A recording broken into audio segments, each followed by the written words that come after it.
All right, guys, it's time to check out this big bad boy. This is the analog G-Shock Frogman limited edition with kind of like a combi link bracelet. Essentially, it is composite materials and there's some carbon fiber there.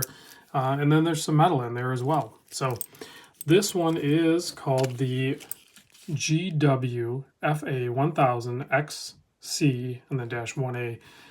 Module number 5623 has a retail price of $1,250. Limited edition, not numbered. I'm not sure how many are going to be floating out there.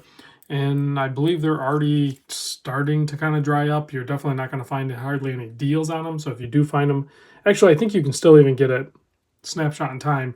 I'll put a link to G-Shock's direct website. I think you can still get a few there. Like I said, no clue on how many they made. But quick specs on this thing.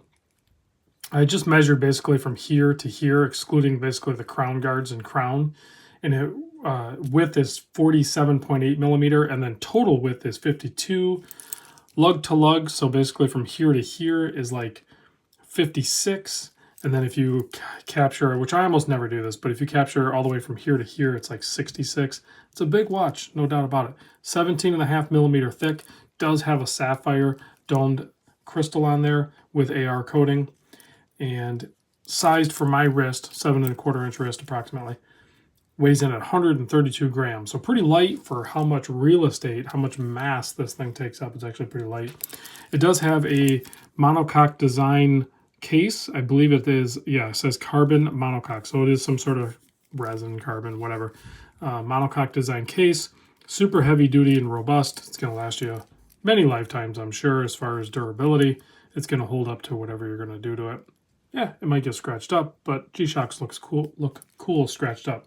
200-meter water resist, and features: tough solar, multi-band 6, Bluetooth connectivity, and then it has a bunch of other stuff like the alarms.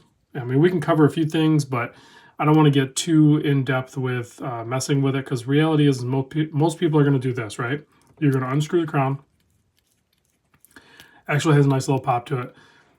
First position, you can set your home time so that they don't have, although they don't have the cities labeled, a lot of times you'll have like the cities labeled, like on this one.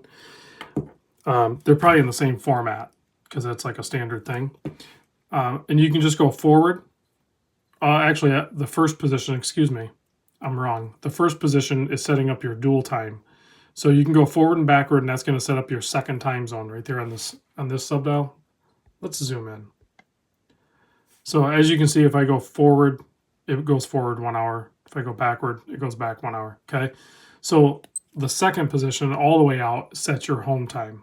So same format, you go back 1, it goes back 1. You go forward 1, it goes forward 1 hour. Pretty standard affair. So I have a setup for, this would be like LA time, and then that's NYC time, or Eastern Standard. So those are the 2 time zones I have set up right now. But I want to show you this real quick, because if you hold this light button down here, so this does 2 things. One, it actually throws that LED on, but if you hold it down, it'll switch those 2 time zones. So when you're traveling, you just hold that down, and if you made it to your destination, and boom, now your the time where you are, your local time, has been switched, and then when you travel back to your home destination, you just hold it down again, and it switches back. So super simple once you realize that that's that function. Other than that, if you look at so if you hit this button once, it'll actually move the hands out of the way so you can see the subdials. And then here you can rotate this one.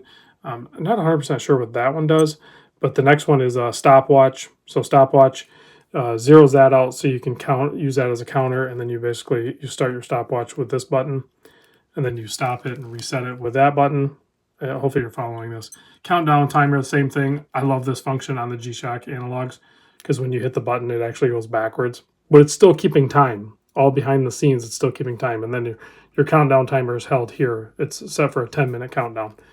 Again, you stop it, reset it, and then you can jump modes. That's your alarm function. You can see it's pointed towards off. If you wanted to turn it on, you can just turn it on. I'm not 100% sure how to set the alarm, but because I haven't fiddled with it too much. And then if you just hit it back, now it's going to go back to both time zones, and the second hand's going to go back to where it was keeping time. And you can see this pointer here is pointing towards TH for Thursday. That's pretty much the simple gist of it, guys. I don't think most people are going to mess around with it much further than that. You have the nice orange band, accent band going around there. That's part of the case construction. You can see how good that carbon fiber is done there. That's legit, right? Okay. Just a quick look at some of the watch. I know I'm moving around a lot, guys. I'll try to slow down. I'm sorry.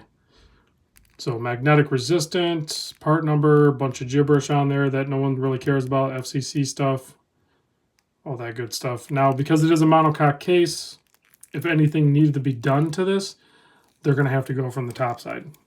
That's the one downfall to monocoque case designs. So, but really, I mean, they take it apart, you know, they deconstruct it from the top, and that's part of the sandwich design. So it shouldn't be too difficult to service if it ever needs it. I don't think you're going to have a problem with that. You know, the one thing that's kind of absent on this, typically Frogmen have like little frog Easter eggs all over the place. I don't really see a ton on this one. Interesting enough. So that's kind of different. Another little trick up its sleeve is that guy right there. You guys see that? So you can easily roll your finger across that traction, and you have on-the-fly quick adjust. So, and it goes way out. So like you have tons of adjustability on that thing. So that's a new feature. Adds a little bit of thickness to the clasp, but the whole watch is kind of a beast anyway, so I'll take it, right? All right, let's zoom back out here, and let's pop this thing on wrist. While I'm doing that, I have to say big thanks to Jerry, my buddy 3D Print Jerry, that does all my 3D printing for me and everything. Makes a bunch of cool stuff. He made me these coasters, and they glow in the dark and everything like that. I'll actually leave that out so you can kind of see when I turn the lights off, and we check that out. But there it is on my 7 1/4 inch wrist. And I'll put a link to Jerry's Etsy store. He does a bunch of other watch stuff as well, and some other fun stuff. So, and also big thanks to Will. Both these guys are in my private Discord. Big thanks to Will as well, because Will actually bought it off Jerry, and I kind of interrupted the transportation of it for a quick video shoot here, and then I got to ship it off to Will. Here it is next to, I forget the model number on this one, but like a normal large G-Shock. So you can see it's quite a bit larger than a normal large G-Shock. Is that a thing? How about next to a GA2100? There you go. There's a good size. It almost looks like a launching mothership for the GA2100. Maybe you could fit a GA inside there and you could come out. Anyway, I'm not playing around. All right, let's kill the lights, because this thing actually has a little bit of lume. I am going to cheat a little bit, and I'm going to give it a little bit of UV, because it's, why not? And then, of course, it also has the light button as well. But check out the lume on this thing. So you have 2 different colored lume. Of course, you have on the hour, minute on both subdials, or on the main dial and the subdial, you have a blue lume, and then you have green on the indices in the second hand, and then that ring going part way around, almost like the diving timer part of it, because this does actually do a dive time mode.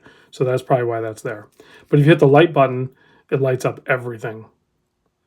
So pretty cool watch. And then of course you can see some of Jerry's stuff in the background here. It usually glows in the dark. Oh, he does these things too. These are always fun. These little pointer fingers. I don't know what anybody else practical use would be for it, but for me, it's actually useful for doing the channel. Anyway, thanks for watching, guys, and I'll catch you on the next video.